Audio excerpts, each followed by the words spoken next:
नमस्कार प्रिय दर्शकों, आज एक बार फिर आप सभी के सामने एक ज्ञानवर्धक और एक प्रेरणादायक कहानी लेकर हाजिर हुए हैं। दर्शकों, किसी भी पुरुष को एक स्त्री से ज़्यादा मोह नहीं करना चाहिए। आज की ये कहानी बड़ी ही ज्ञानवर्धक और बड़ी ही प्रेरणादायक है।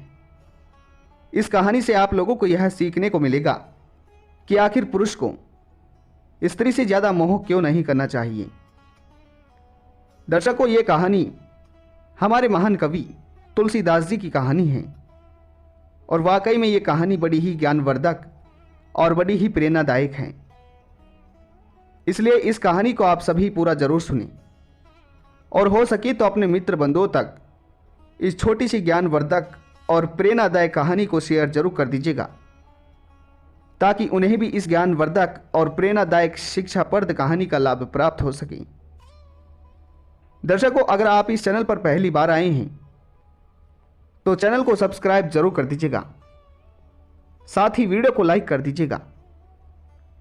दर्शकों, जो विवाहित जोड़ा होता है, जो पति पत्नी का एक रिश्ता होता है, वो एक अटूट बंधन होता है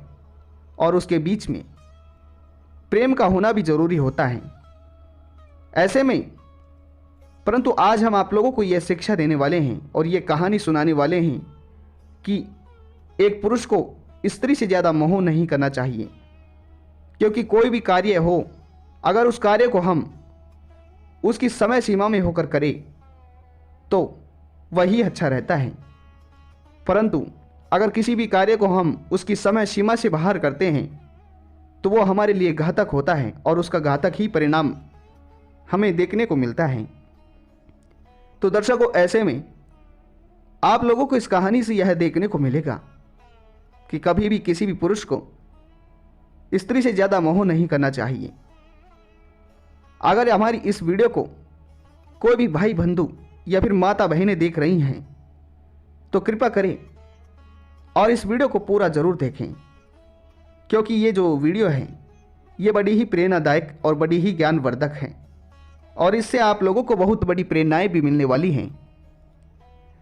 दर्शकों, बिना किसी देरी के आइए इस कहानी को शुरू करते हैं। दर्शकों, महान कवि तुलसीदास जी को तो आप सभी जानते होंगे। वो ऐसे महान कवि थे जिन्होंने अपने शुभ परम हाथों से रामायण और रामचरितमानस जैसी पुस्तकों का रचना किया था। दर्शकों, तुलसीदास जी एक बहुत बुद्धिमान विद्वान थे। ये कहानी उन्हीं की है और इस कहानी में आप लोगों को ये सीखने को मिलेगा कि स्त्री से मोह नहीं करना चाहिए। प्रिय दर्शकों, तुलसीदास जी का जन्म एक संत के घर में हुआ था और तुलसीदास जी भी एक संत ही थे। जैसे जैसे तुलसीदास जी का बचपन उस संत के घर में गुजरा और जैसे जैसे तुलसीदास जी बड़े होते गए तो उम्र अनुसार तुलसीदास जी के पिताजी ने तुलसीदास जी की शादी, उनका विवाह एक रत्नावली नामक स्त्री से करवा दिया। विवाह के होने के बाद तुलसीदास जी अपनी पत्नी रत्नावली से इतना प्रेम करने लगे, इतना मोह करने लगे कि उन्हें उसके अलावा और कुछ दिखता नहीं था। तुलसीदास जी के मुख पर, उनकी जबान पर और उनके दिमाग पर और उनके दिल पर केवल और केवल रत्नावली का ही नाम था। तुलसीदास जी जब खाते, जब भोजन ग्रहण करते तो भी रत्नावली का ही नाम जपते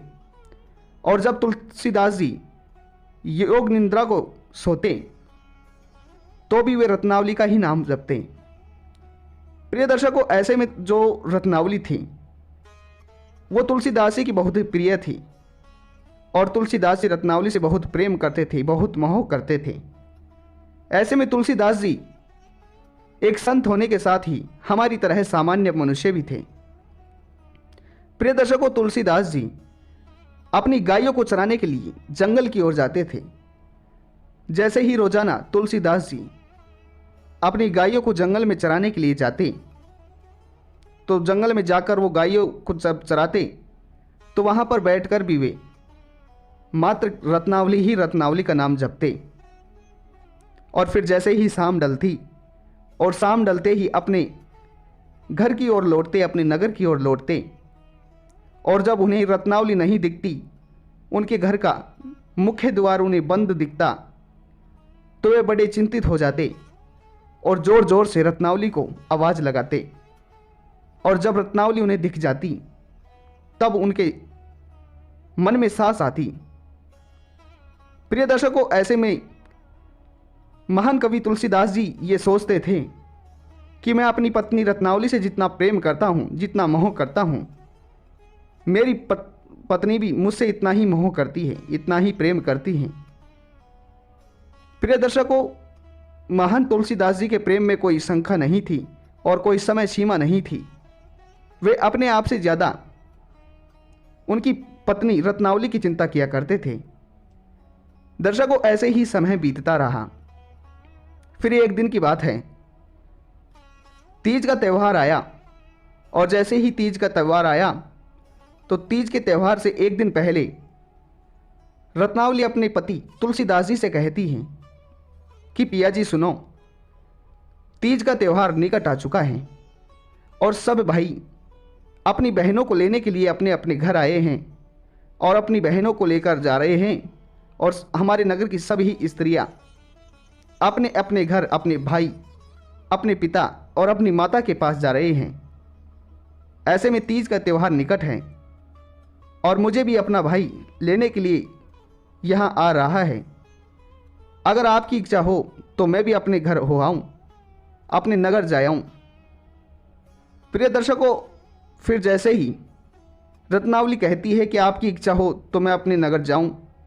अगर आप ना कर दोगे तो मैं नहीं जाऊंगी। प्रिय दर्शकों, रत्नावली के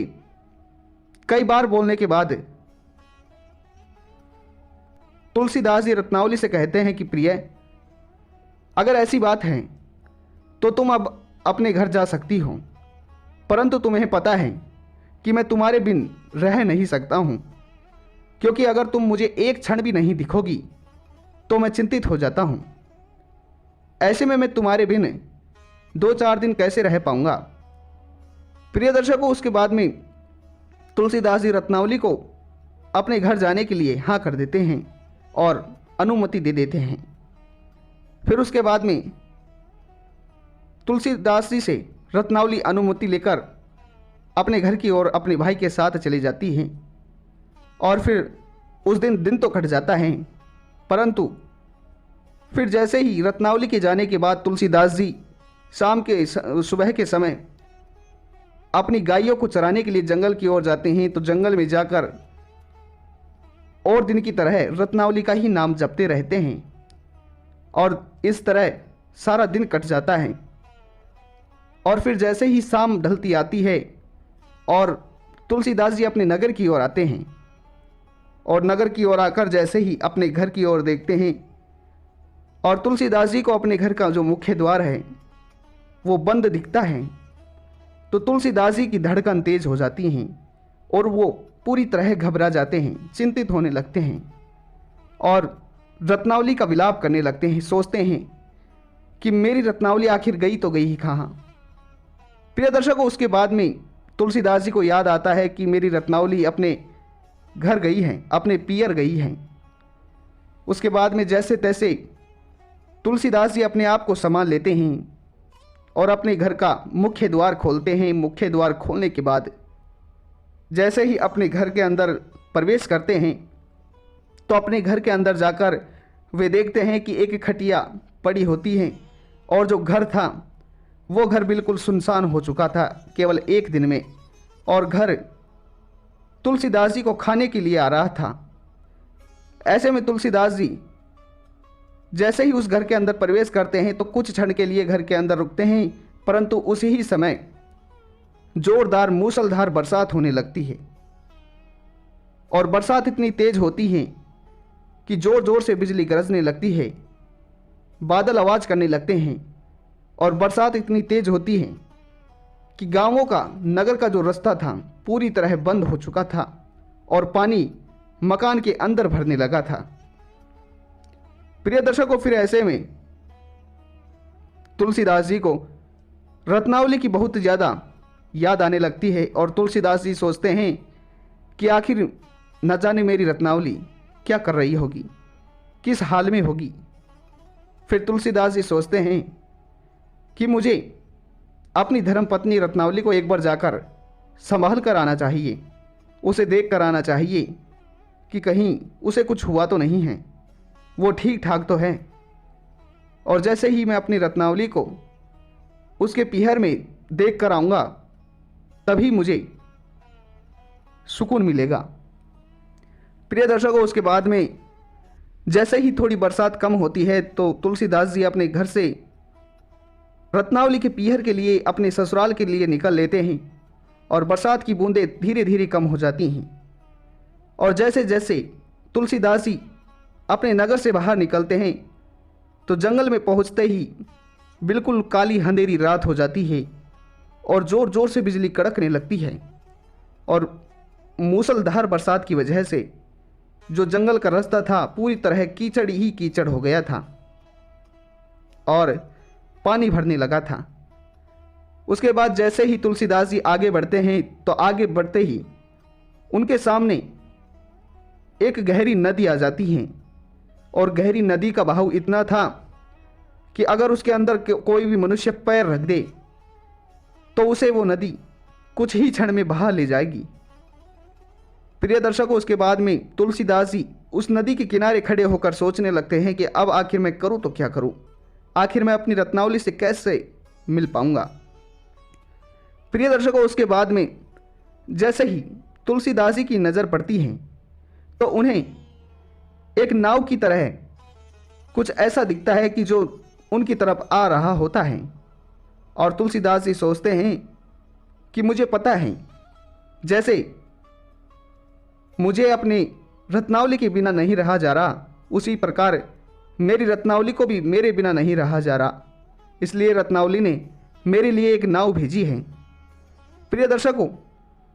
जो तुलसीदास जी को नाव लग रही थी और उनकी तरफ बहती हुई आ रही थी वो एक नाव नहीं बल्कि एक मनुष्य का ही मुर्दा था। जैसे जैसे वो मुर्दा बहता बहता तुलसीदास जी के पास आकर पहुंचता है तो उस काली अंधेरी रात में तुलसीदास जी को यह भी पता नहीं चलता है कि आखिर ये एक नाव है या फिर एक मनुष्य का मुर्दा है। वो अपनी पत्नी रत्नावली के प्रेम में इतने अंधे हो चुके थे कि वे अपने आप को नहीं पहचान पा रहे थे। प्रिय दर्शकों, उसके बाद में जैसे तैसे उस मुर्दे की छाती पर बैठकर तुलसीदास जी उस नदी को पार कर लेते हैं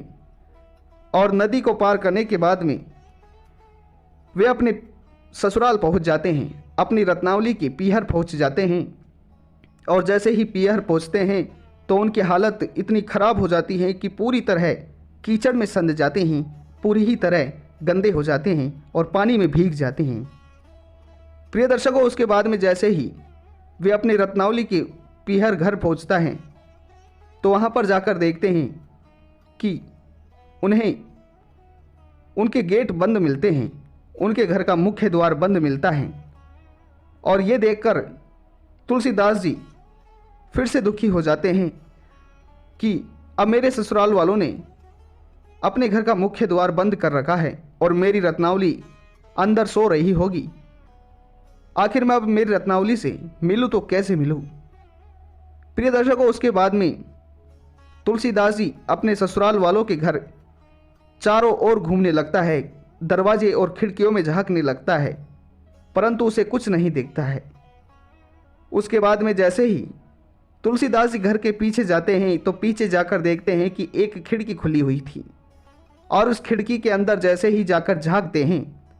तो देखते हैं कि उस कक्ष के अंदर एक दिया जला होता है और उस दिए का थोड़ा थोड़ा प्रकाश तुलसीदास जी को दिख रहा होता है।